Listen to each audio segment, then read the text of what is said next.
नमस्कार मित्रांनो, आज आपण अशा एका वाटेवर आहोत जिथे इतिहास आणि निसर्ग एकमेकांच्या हातात हात घालून उभे आहेत. आपण आलो आहोत नाणेघाट परिसरात.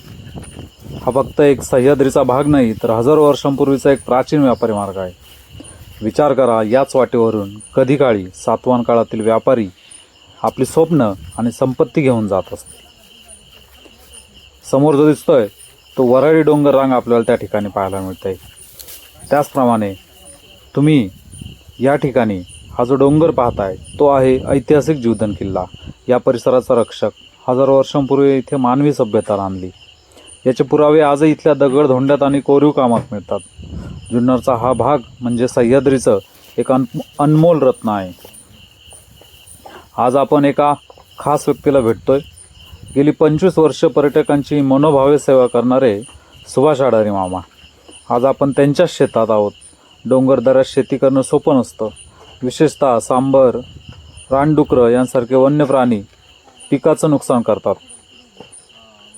चला पाहूयात मामाची राखणाची खोली. मामांच्या शेतामध्ये आलेलो आहे. वाटाण्याचं काढायचं काम चालू आहे आणि मामाला विचारूया. इथं जीवधन किल्ला आहेच बाजूला, आपण आपली भटकंती आपली ही सुरूच आहे. रावते मामा पण भेटलेले आहेत आपल्याला. ते आहेत शेळ्यांकडे माझं वाटाणा चारायला. आणि मामांना आता विचारूयात, मामा शेतामध्ये काय काय लावलेलं आहे?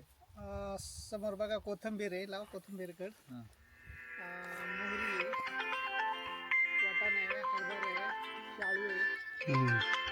तिथे लावले बिगर पाण्याचे आणि बिगर खताचे. बिगर पाण्याचे कसे काय लावले? नुसते पेरून दिले, त्याच्यावरती शेत आले बघा ना. जी थंडी पडते त्या त्या जवळवरतीच येत आहेत. आणि इथं सांबर पण खूप आहेत. खूप आहे, त्याच्यामुळे राखणी इथं सगळं. तर राखणीला तुम्ही म्हणजे आता ह्या घरामध्ये हे छोटंसं घर बांधले राखणीसाठी बिबट्याच्या भीतीने. आणि इथंच राहतोय आम्ही. बिबट्यात आमच्याच इकडे होते, पण आता इकडे यायला लागले. ते इकडेच पाहिलंय का बिबट्या? कधी पाहिलं? हो, भरपूर वेळा पाहिलेलं आहे. लास्ट टाइम कधी पाहिला? लास्ट टाइम आता 4-5 दिवसापूर्वी पुढं जीवधनला नाही, खाली पाहिजे जंगलामध्ये. मग हे जे काय पर्यटक येत आहेत, या पर्यटकांना अजून तर काही त्रास नाही, पण मग फेरीवरती आल्यावरती दिसतो कधी. पर्यटकांना सूचना म्हणून काय झालं? त्यांना सांगतो जरा सांभाळून जीवधनवरती जावा. बिबटे प्राण्यांना त्रास देऊ नका. शेकरू येत शेकरांना म्हणजे असं काही दगड आरडाओरडा करू नका, दगड दोंडा मारू नका असं सांगतो. स्वतःची काळजी घ्या. काळजी पण घेतली पाहिजे. सांबर येतात इथे शेतात भरपूर येत आहेत, रोजच येत आहेत. कारण मी एकट्यानेच शेत केलं इथं. दुसरं कोणीच नाही केलं, एकट्यानेच केलं. त्याच्यामुळे सगळे इथेच येतात. पण आमची कुत्री आहेत राखली. बरोबर. या जर्मन शेपर्डचं नाव काय? शाडू. शाडू आहे का? ओके, बघा बघा.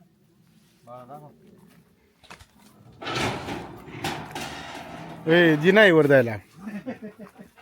घरगुती आपलं. हे मच्छाने हीटर मशीन बिशीन. हिटर थंडीचं. हिटर लावलं थंडीचं गणेश. थंडीचं हिटर. आणि इथून खिडकी आहे बघायला दिसत काय? उशी लावले इथूनच फक्त आपलं बघायचं. इकडून लय उद्योग नाही करायचा नाही नाही करायचं. का? भारी आहे, चांगले केले. शेतावरती एवढा बिबट्याची टेन्शन नाही ना. मी याला खाली घेतो. नाही, त्याला तिकडे ते समोर झाडा.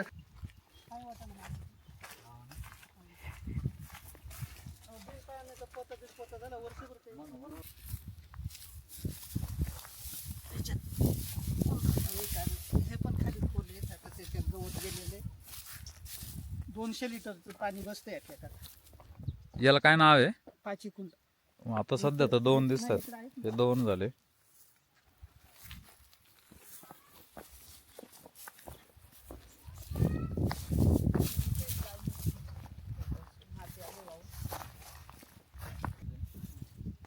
चालेल ना, काय करू काय हे नैसर्गिकरित्या झाले का कसं झाले?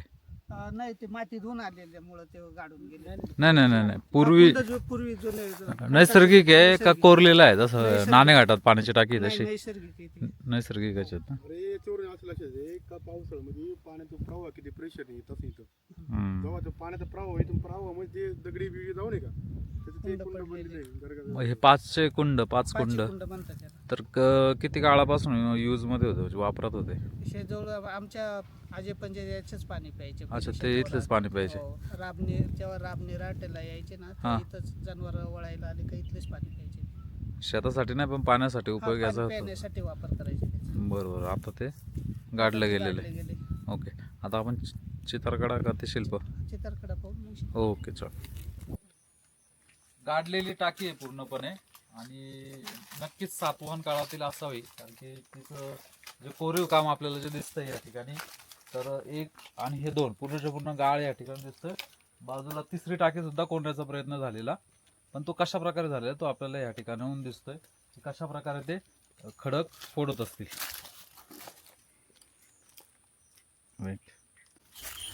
सह्याद्रीची दुर्गमता आणि पूर्वजांची बुद्धिमत्ता पाहायची असेल तर नाणेघाट जवळील चित्तारकडा आपण नक्की पाहायला पाहिजे. कडक उन्हाळ्यात जेव्हा पाण्याची टंचाई असते तेव्हा इथल्या कातळात कोरलेल्या प्राचीन टाक्यांमधली पाणी आजही लोकांची तहान भागवतात. ही टाकी म्हणजे त्या काळातील वॉटर मॅनेजमेंटचा एक उत्तम नमुनाच आहे. समोर जो दिसतोय तो नाण्याचा अंगठा दिसतोय आणि याच परिसरात त्या प्राचीन पाण्याच्या टाक्या कोरलेल्या आहेत.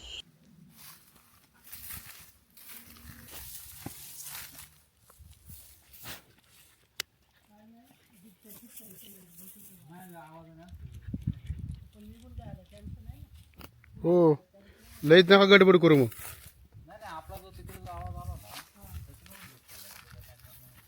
नाही पण निघून जायला काय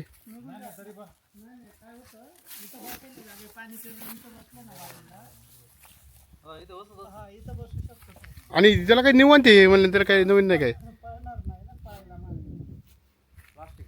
आपली गडबड केली. वरून येतात ना हवेने. ती लोक प्यायला इकडून बसतात ना त्या हवेने. पुढं काय अजून तिकडं या ना पुढे ना टाके पाणी. नाही थांबा काही नाही काही विषय नाही. चप्पल काढायचं चप्पलवाले.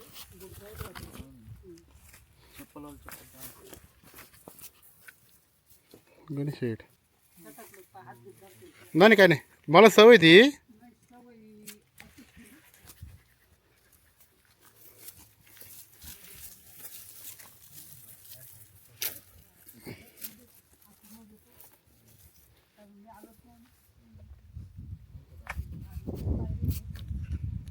आणि त्या साईडनं बोलायचं म्हणजे कोणी पडू नये म्हणून हे लावायला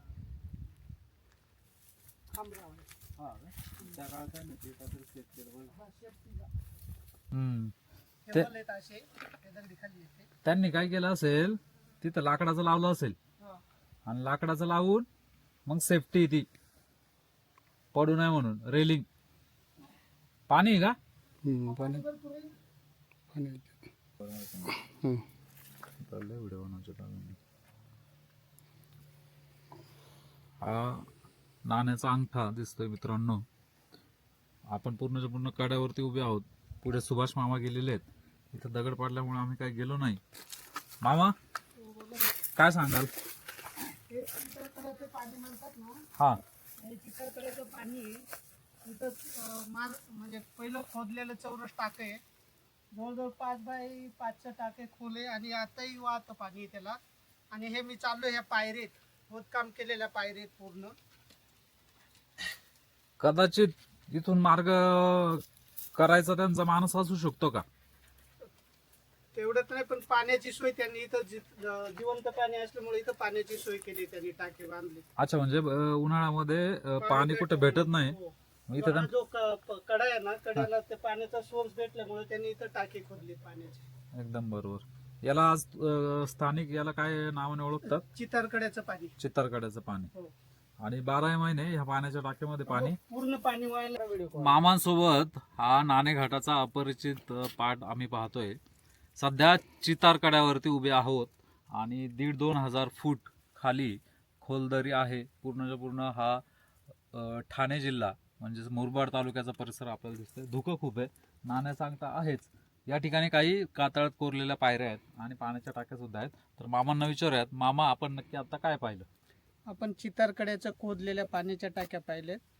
ते जुने म्हणजे पाण्याचं सोर्स आहे, त्याच्यातून टाके खोदलेले, ते ऑलरेडी आता भरलेले आहेत पाण्याने, फुल ओव्हरफुल येते पाण्याचे टाके.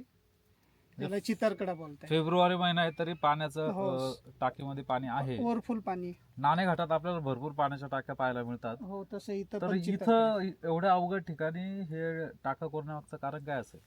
पाण्याचा सोर्स भेटल्यामुळे पाणी अच्छा, म्हणजे इथं जे खोदलेलं जिवंत आहे. जे हो, पाणी जिवंत आहे पाणी. डोंगरातलं, हो. तर तिथंच त्यांनी पाण्याची टाकी हो. कोरलेली आणि जशी गरज लागेल. नाणेघाटात म्हणजे जे जिवंत पाण्याचा सोर्स नाहीये, इथे जिवंत पाण्याचा सोर्स आहे.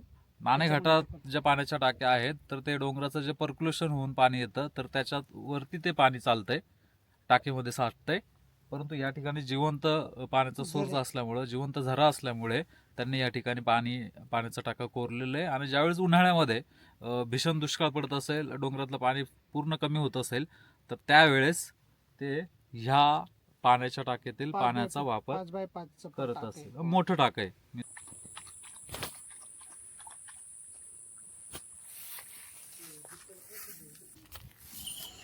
चितारकाडा पाहून आम्ही परतीच्या वाटेला निघालो आहोत. समोर दिसतोय तो ढाकोबाचा डोंगर दिसतोय, जुन्नर तालुक्यातील सर्वात उंच डोंगर. हा नाण्याचा अंगठा दिसतोय आणि समोरचा पूर्णच्या पूर्ण जो परिसर आहे तो ठाणे जिल्हा मुरबाड तालुक्याचा परिसर आपल्याला या ठिकाणी पाहायला मिळतोय.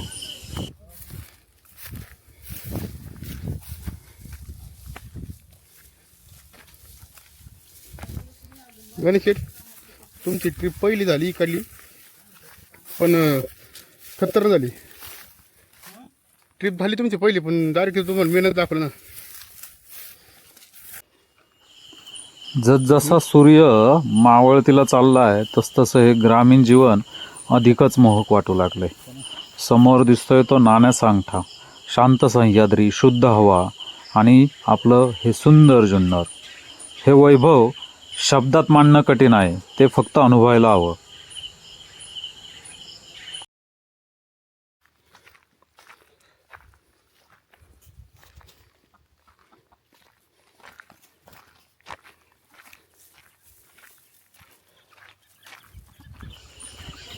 दिवसभर वाहणारा वारा सायंकाळच्या वेळी अधिक तीव्र होतो. नाणेघाटच्या त्या प्राचीन दगडांच्या वाटेतून जेव्हा वारा शिट्टी वाजवत जातो तेव्हा एक अनामिक शांतता मनात घर करते. सह्याद्रीच्या दऱ्याखोऱ्यातून जेव्हा सूर्य निरोप घेतो तेव्हा जुन्नरच्या मातीला एक वेगळाच गंध येतो. उन्हाळ्यात, हिवाळ्यात इथला सूर्यास्त अधिक स्पष्ट दिसतो. धुकं नसेल तर थेट अरबी समुद्रापर्यंतचा क्षितिज आणि मावळणारा लाल गर्द गोळा डोळ्यांचे पारणे फेडतो. नाणेघाटाचा सूर्यास्त म्हणजे प्राचीन व्यापारी मार्गावर निसर्गाने दिलेली एक अदृश्य भेट आहे. इथल्या पाषाणात कोरलेल्या इतिहासाला साक्षी ठेवून जेव्हा दिवस मावळतो तेव्हा आपण निसर्गासमोर किती छोटे आहोत याची जाणीव होते. तुम्ही जर निसर्गप्रेमी असाल तर नाणेघाटचा हा सूर्यास्त सोहळा आयुष्यात एकदा तरी अनुभवायलाच हवा.